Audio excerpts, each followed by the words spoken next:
Shalom, amados! Sejam todos bem-vindos a mais um vídeo da nossa jornada de Yom Kippur. Hoje nós chegamos no 8º dia, completamos uma semana e agora iniciaremos outra semana. Então, parabéns para você que conseguiu concluir essa semana. Se você ainda não conseguiu concluir, você pode aproveitar esse fim de semana e maratonar. Nós estamos fazendo uns vídeos de 25 minutos no máximo, dá para você assistir aí 3, 4 seguidos. Então, dê uma reanalisada se você já viu todos, reveja novamente para você ir aprendendo e ir colocando em prática todas as coisas que você verdadeiramente precisa trabalhar na sua vida. Hoje esse vídeo vai ficar um pouquinho mais comprido, porque além de eu falar da semana de Yom Kippur, eu vou fazer uma pequena abordagem sobre a porção semanal que nós estamos estudando essa semana na sinagoga. Então, nós completamos uma semana e essa uma semana nós ficamos olhando para dentro de nós. Nós ficamos buscando em nós aqueles defeitos, aquelas falhas, tudo aquilo que a gente sabe que precisava melhorar.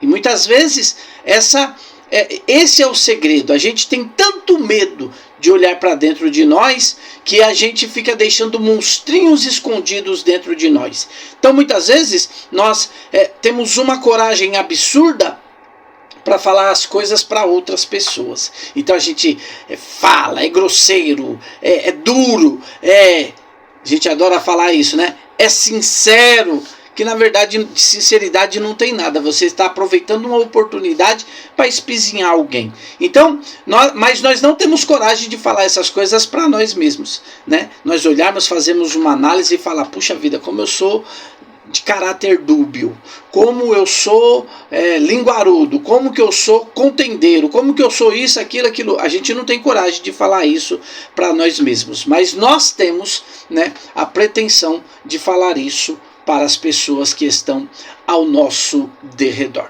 Como eu falei, o primeiro passo a gente já deu. O primeiro passo nós olhamos para dentro de nós e vimos. Se você olhou com sinceridade, se você olhou com firmeza, você encontrou lá dentro de você um monte de bichinhos que você não gostaria que estivessem lá. Mas que bom, agora é hora da gente trabalhar para que esses bichinhos não comandem a nossa vida.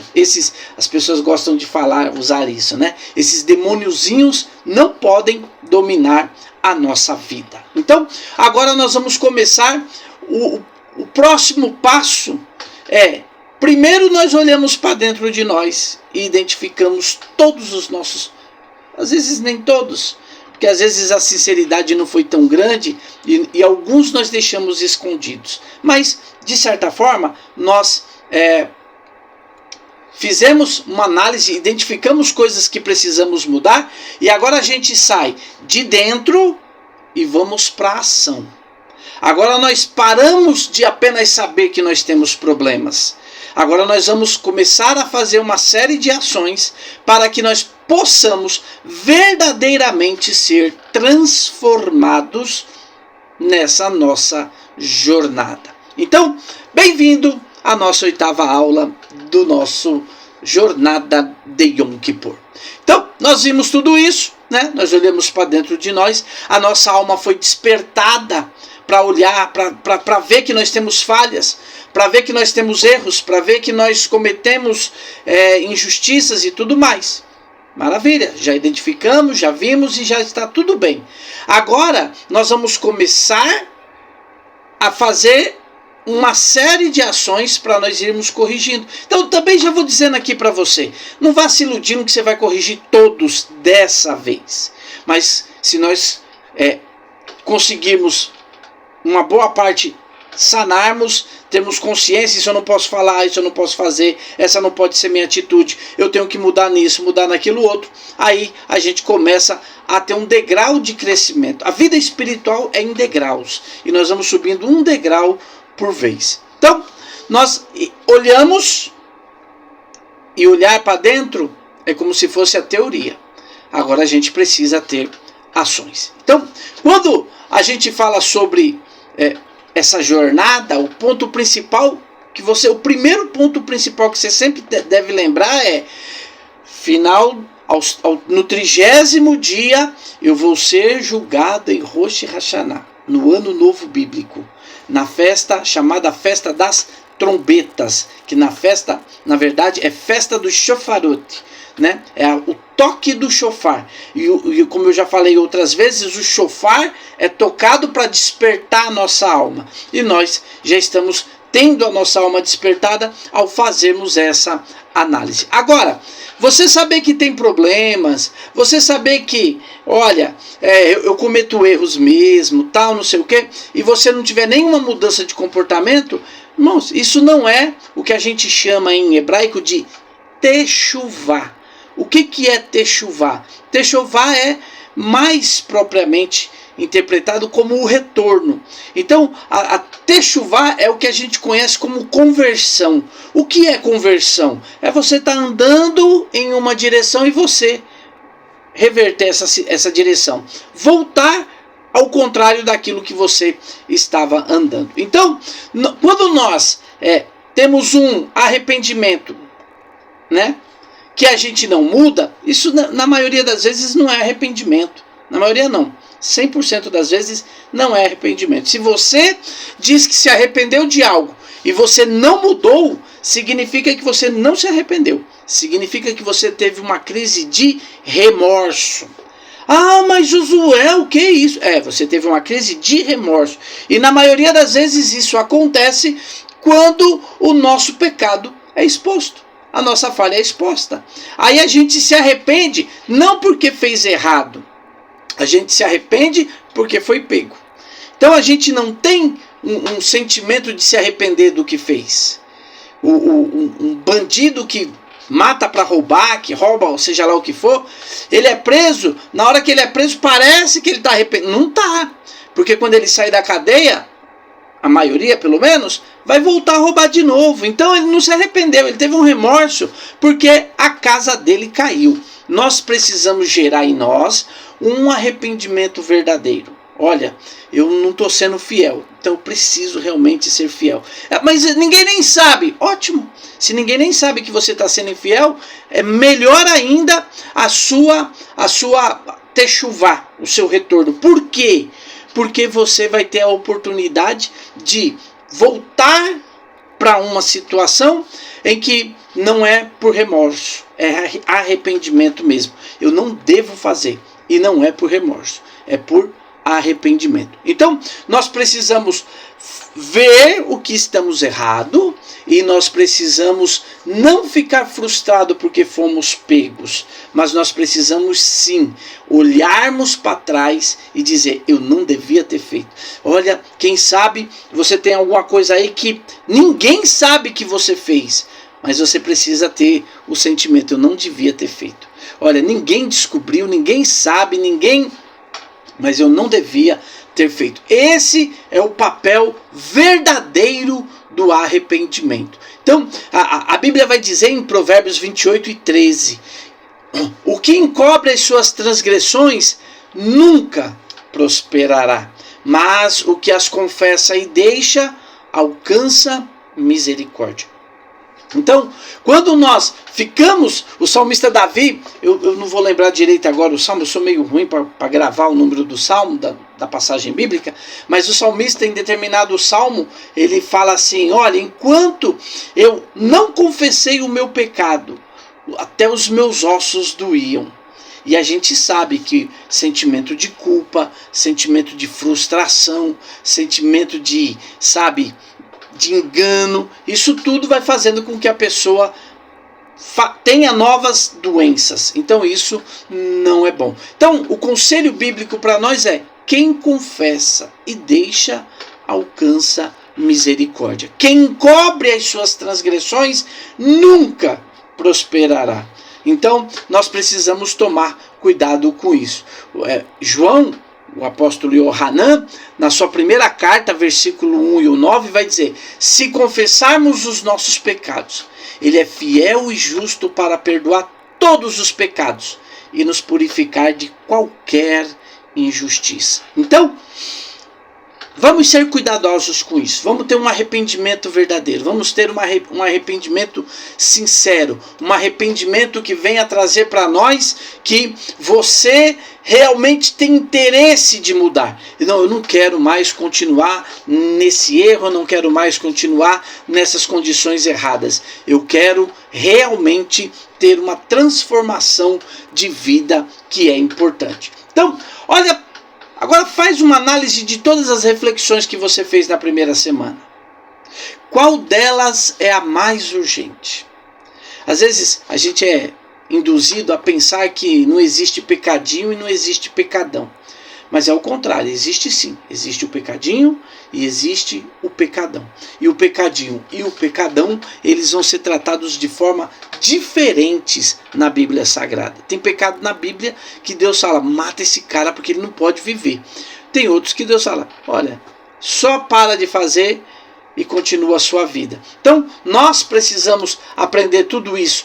O que é mais urgente? Porque aquilo que você mais se assustou quando você fez uma autoanálise, isso significa que esse é o maior monstrinho que você tem dentro de você. E aí você precisa trabalhar. Nós vamos falar mais para frente sobre perdão, e aí você vai ficar assim espantado quando a gente falar sobre perdão. Mas qual é, entre tudo que as reflexões que você fez, qual é que você fala assim, não, essa aqui eu tenho que parar agora.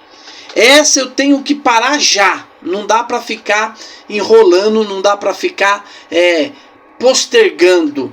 Eu preciso dar um jeito nessa situação agora. Isso é techuvá. Isso é arrependimento. Isso é se arrepender verdadeiramente. E aí, esse arrependimento é que ele vai, primeiro, cortar as amarras que te prendem a esse pecado. Eu estava conversando com uma pessoa hoje e eu falei para ela, não adianta se você errou lá atrás, ela estava comentando comigo sobre os meus vídeos, e eu falei para ela, não adianta se você pecou lá atrás, carregar o peso desse pecado para sempre na sua vida.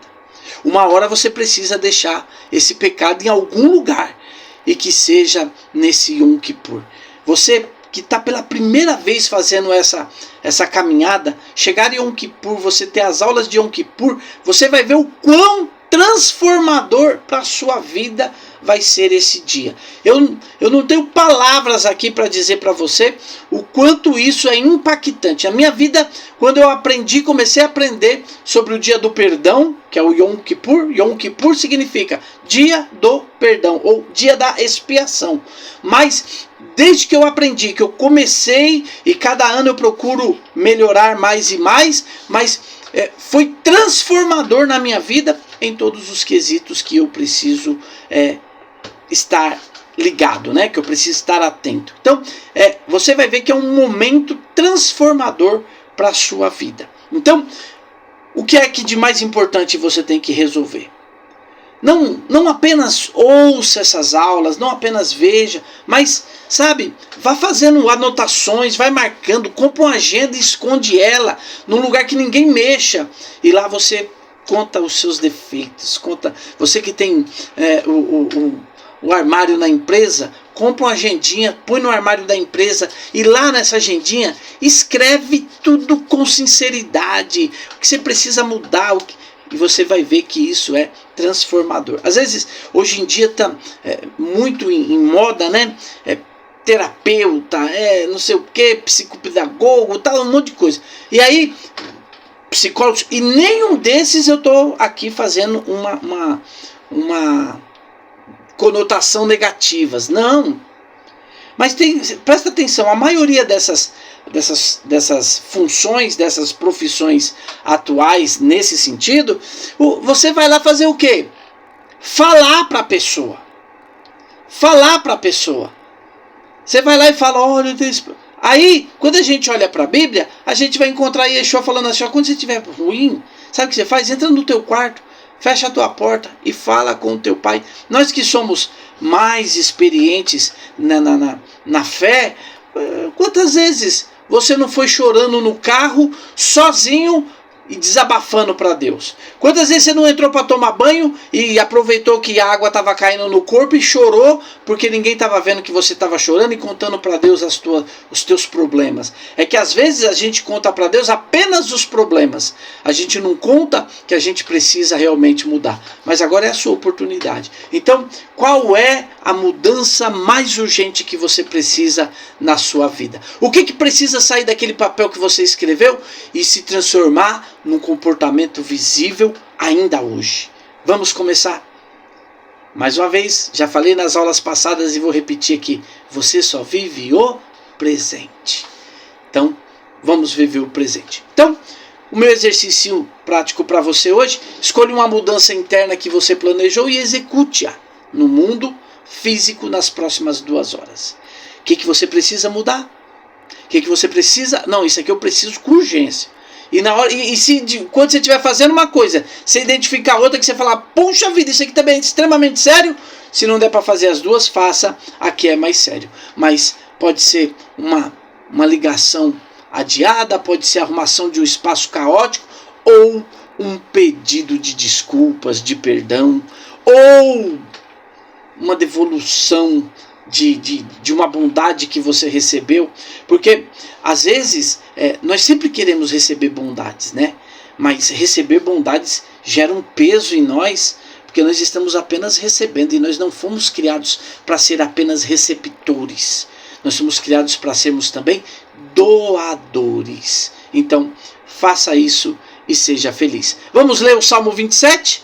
O salmo que nós temos que ler todos os dias nessas 50 e tantas jornadas que nós iremos ler o Salmo de número 27, que diz assim: O Senhor é a minha luz e a minha salvação. A quem temerei? O Senhor é a força da minha vida. De quem me recearei? Quando os malvados investiram contra mim para comerem as minhas carnes, eles, meus adversários e meus inimigos, tropeçaram e caíram. Ainda que um exército se acampe contra mim, o meu coração não temerá.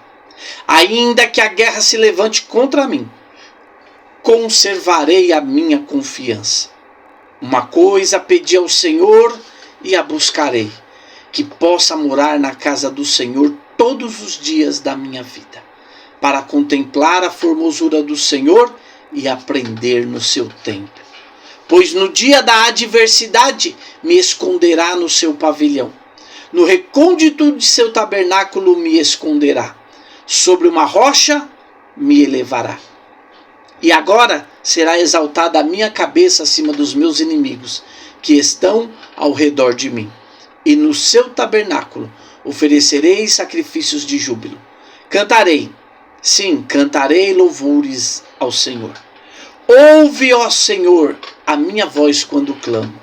Compadece-te de mim e responde-me. Quando dissestes, buscai o meu rosto, o meu coração te disse a ti, o teu rosto, Senhor, buscarei. Não escondas de mim o teu rosto, não rejeites com ira o teu servo. Tu que tens sido a minha ajuda, não me enjeites nem me desampares, ó Deus da minha salvação. Se meu pai e minha mãe me abandonarem, então o Senhor me acolherá. Ensina-me, ó Senhor, o teu caminho, e guia-me por uma vereda plana, por causa dos que me espreitam. Não me entregues à vontade dos meus adversários, pois contra mim se levantaram falsas testemunhas e os que respiram violência. Creio que hei de ver a bondade do Senhor na terra dos viventes.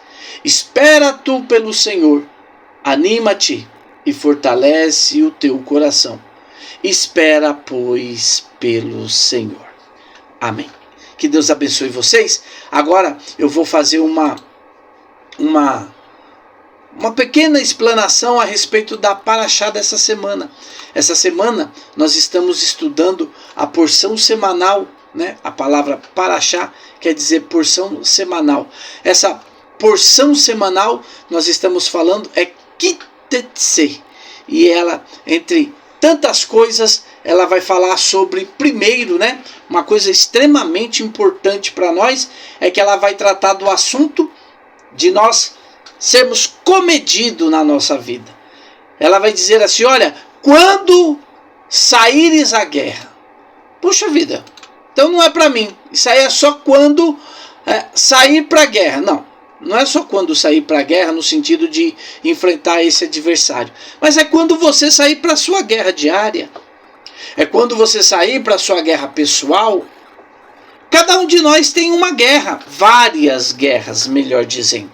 Tem a nossa guerra pessoal. Tem a nossa guerra que é coletiva. Tem a guerra que é a guerra que a sociedade nos impõe por obrigação de sermos homens, de sermos mulheres, de sermos pessoas responsáveis pelos nossos atos. Então, quando nós sairmos à guerra, nós precisamos tomar cuidado. Quando saíres à peleja contra os teus inimigos, e o Senhor teu Deus os entregar nas tuas mãos e os levares cativos, se vires entre as cativas uma mulher formosa à vista, e afeiçoando-te a ela quiseres tomá-la por mulher, então a trarás para a tua casa, e ela, tendo raspado a cabeça, cortado as unhas, despido as vestes do seu cativeiro, ficará na tua casa e chorará seu pai e sua mãe um mês inteiro. Depois disso estarás com ela e serás o seu marido e ela a sua mulher. Às vezes, a priori, quando a gente não tem uma boa percepção do que estamos lendo, a gente olha e fala, puxa, que absurdo. Mas tem o nível mais básico de estudarmos isso, mas há um nível mais elevado. E aí, o que a gente aprende com esses versículos que eu li para você? Olha, quando você for para uma guerra e você vê, quando você sair para trabalhar, quando você sair para estudar, quando você sair para alguma coisa e você vê algo que te agrada, a Torá vai dar um período para nós tomarmos alguma decisão sobre as coisas que foram agradáveis aos nossos olhos. 1 mês. Em 1 mês muda tanta coisa. Em 1 mês tantas percepções mudam. Em 1 mês Hoje nós estamos vivendo uma geração, uma era de pessoas que elas acabam se... Eu preciso escolher uma palavra bonitinha aqui para falar para vocês. Elas acabam se envolvendo em relacionamentos sérios muito rapidamente. Tem pessoas que se conhecem, 2 meses estão morando junto, 3 meses estão morando junto. Às vezes 2 meses a mulher já está grávida esperando um filho. E o que a Torá está pedindo para nós? Quando você vê algo que te salta aos olhos, espera 1 mês. Dentro de 1 mês, e aqui a mulher, ela é dada o seguinte, olha, você traz ela para a tua casa, o que você vai fazer? Rapa o cabelo dela. Tira o cabelo dela. Porque o cabelo da mulher, ele é uma forma de sedução. Tem mulher que ela solta o cabelo, ela mexe no cabelo e nós não somos crianças, né? Nós somos todos adultos. A gente sabe que muitas mulheres, quando ela pretende seduzir, quando ela quer conquistar alguém, ela usa os seus cabelos como uma forma de aumentar o seu charme. Então o que a Torá pede? Tira o charme. Tira a beleza que os teus olhos estão vendo. Por quê? Porque uma mulher sem cabelo, pode ser que ela não seja tão linda quanto ela com cabelo, né? Porque o cabelo dela, o penteado que ela faz, a forma que ela trata, a forma de lidar com o cabelo, já pode ser uma forma de sedução. Então a Torá fala assim, olha, você traz ela para sua casa e você faz o seguinte, rapa o cabelo dela, corta as unhas dela. Hoje em dia as mulheradas estão colocando as unhas de gel para ficar mais bonita. E estão de parabéns. Estão de parabéns. Fiquem sempre muito bonitas. As mulheres, o que elas merecem é sempre serem muito bonitas, lindas, maravilhosas. Que maravilha é isso? Só que, para que você está sendo maravilhosa? Para que você está sendo linda? Use essa maravilhosidade, eu sei que não tem essa palavra, mas é só porque a gente está num papo informal aqui. Mas use essa maravilhosidade para você fazer coisas boas para a sua vida, para você criar relacionamentos bons para a sua vida. Não entregue a sua beleza a qualquer cidadão. Isso aqui a gente está falando do homem olhando para a mulher, mas pensa da mulher para o homem também. Você está lá olhando para o cidadãozinho lá, o cidadãozinho, primeiro que às vezes não é nada do que parece. E a gente precisa tomar cuidado com essas coisas. Então, o que você faz? Rapa o cabelo, corta a unha, em tese, tira toda a beleza, tira a maquiagem. Hoje é engraçado porque esses dias eu vi um vídeo, o cara ia nos aplicativos de relacionamento, pegava a foto da mulher lá no aplicativo de relacionamento, e aí ele ia atrás da mulher para encontrar a mulher trabalhando, sem filtro, sem nada. E aí ele vai, puxa vida. Então, isso é uma coisa séria hoje. Você olha a foto, meu Deus do céu, é filtro, é maquiagem, é não sei o que. Então, a Torá está pedindo para nós assim, quando você ver uma coisa que agrada aos teus olhos, tira toda a beleza dela, né? Às vezes, você vai comprar um carro numa agência, o cara dá um banho no carro, maravilhoso. Você chega lá, o carro tá brilhando, tá... Por quê? Porque é justamente para te seduzir através dos teus olhos. E se enganar os teus olhos, pode enganar você em todos os outros quesitos da vida. Então, quando você sair para batalha, quando você sair para guerra, quando você sair para confronto, faz o seguinte: não se deixe ser seduzido pelos seus olhos. Deixe os seus olhos, peraí, olho, fica aqui, que eu preciso ver a coisa se verdadeiramente... Às vezes tem pessoas que ela vai comprar coisas, nem testar ela testa, porque ela só está interessada em satisfazer o desejo, aquele desejo momentâneo. Quem nunca comprou uma coisa que achava, eu quero, eu tô louco, eu quero, e aí, depois que comprou, não usou, não fez nada, nada. Então, são coisas que a gente precisa verdadeiramente tomar cuidado na nossa vida. Então, quando nós saímos para a guerra, a gente encontrar alguma coisa que é linda demais. Quantas pessoas não trocaram lá a sua esposa, que tinha uma história, que tinha filhos, tinha não sei o quê, aí trocou lá por uma cidadã que depois de 2, 3 meses, ele falou, rapaz, que bobagem que eu fiz. E por que ele fez essa bobagem? Ele fez essa bobagem porque os seus olhos o seduziram, o enganaram.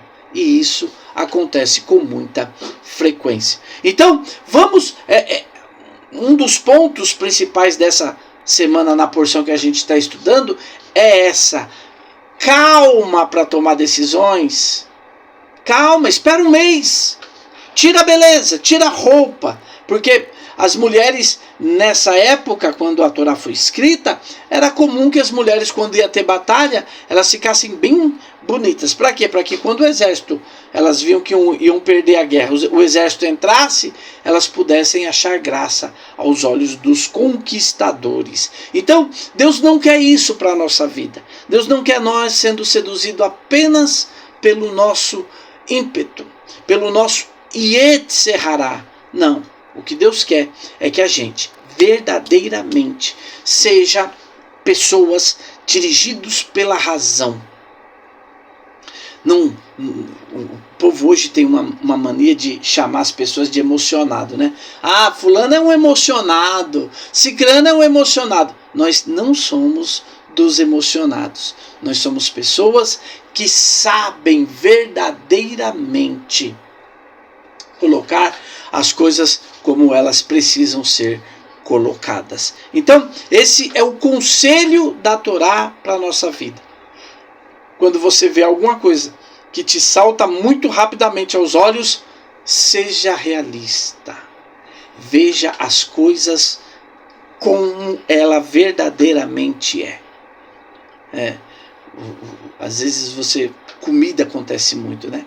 Às vezes você vai comprar uma comida que você não conhece, ela está tão bonita na prateleira lá, onde está para ser servido, e aí quando você compra, o sabor não é gostoso como você imagina. As frutas, isso acontece muito com fruta, né? Você olha a fruta e fala, meu Deus, uma fruta maravilhosa dessa, não é possível, essa fruta não tem defeito. E aí quando você vai olhar, tem defeito sim, e isso não é legal para nós. Então, eu quero convidar você que tem acompanhado o nosso canal, que tem sido uma forma de bênção.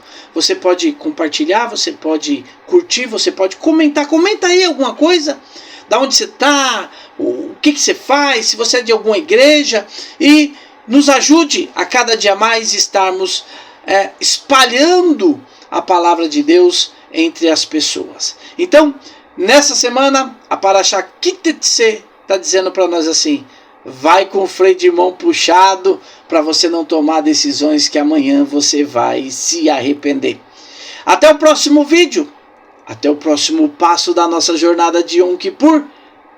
É onde eu te espero. Até lá, que o Eterno te abençoe. Beshem Yeshua HaMashiach.